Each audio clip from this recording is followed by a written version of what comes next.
ഈശോ മിശിഹായ്ക്ക് സ്തുതിയായിരിക്കട്ടെ. ഈശോയിലേറെ സ്നേഹമുള്ള കൂട്ടുകാരൻ,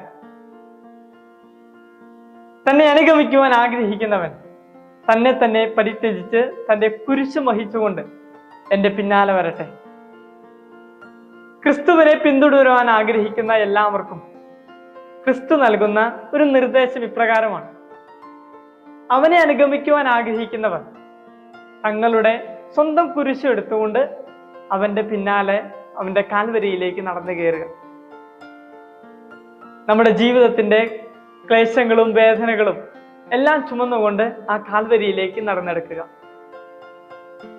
പക്ഷേ ഈ വചനം പറഞ്ഞ ക്രിസ്തുവിന്റെ കുരിശുകളും വേദനകളും അത് അവന്റെ തന്നെ വേദനകളായിരുന്നു. നമുക്കതൊന്ന് പരിശോധിക്കാം. ഏശയ്യായുടെ പുസ്തകം 53-ാം അധ്യായം 4-ാം വാക്യത്തിൽ നാം ഇപ്രകാരം വായിക്കുന്നു: നമ്മുടെ വേദനകളാണ് യഥാർത്ഥത്തിൽ അവൻ വഹിച്ചത്, നമ്മുടെ ദുഃഖങ്ങളാണ് അവൻ ചുമന്നത്.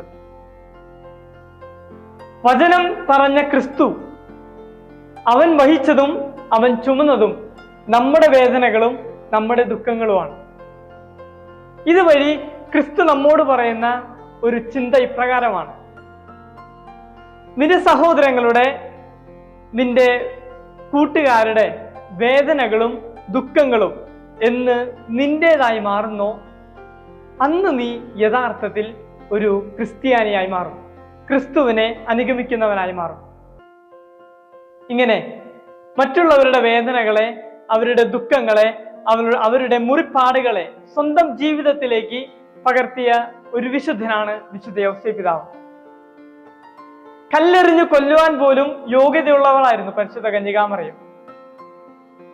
പരിശുദ്ധ കന്യകാമറിയത്തിന്റെ ആകുലതകളെ സ്വന്തം ജീവിതത്തിലേക്ക് ചേർത്ത് വെച്ചവനാണ് വിശുദ്ധ യൗസേപ്പ് പിതാവ്. ഹേറോദേസ് രാജാവ് ശിശുവിനെ വധിക്കുവാൻ വേണ്ടി അന്വേഷിച്ച് നടക്കുമ്പോൾ ആ ദിവ്യ പൈതലിന്റെ വേദനയും ആകുലതയും സ്വന്തം ജീവിതത്തിലേക്ക് പകർത്തിയവനാണ് വിശുദ്ധ യൗസേപ്പ് പിതാവ്. പരിശുദ്ധ കന്യകാമറിയത്തെയും ഉണ്ണീശോയെയും കൊണ്ട് അനേകം കാലങ്ങൾ അവൻ നടന്നു നീങ്ങിയപ്പോൾ അവൻ ഏറ്റെടുത്തത് അവരുടെ വേദനകളും അവരുടെ ആകുലതകളും മുറിവുകളുമാണ്.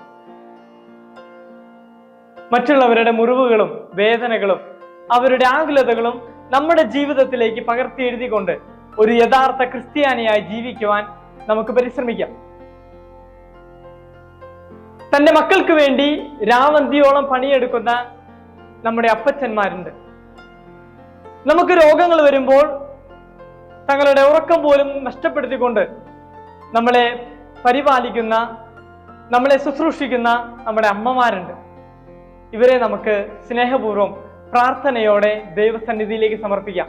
മറ്റുള്ളവരുടെ വേദനകളും മറ്റുള്ളവരുടെ ദുഃഖങ്ങളും നമ്മുടേതാക്കി മാറ്റി ക്രിസ്തുവിന്റെ പിന്നാലെ കുരിശ് വഹിച്ചുകൊണ്ട് നമുക്ക് അവനെ അനുഗമിക്കാം. അങ്ങനെ ഉദ്യതനോടുകൂടി നമുക്കും നിത്യജീവനിൽ പങ്കാളികളാവാം. ഈശോ മിശിഹായ്ക്ക് സ്തുതിയായിരിക്കട്ടെ.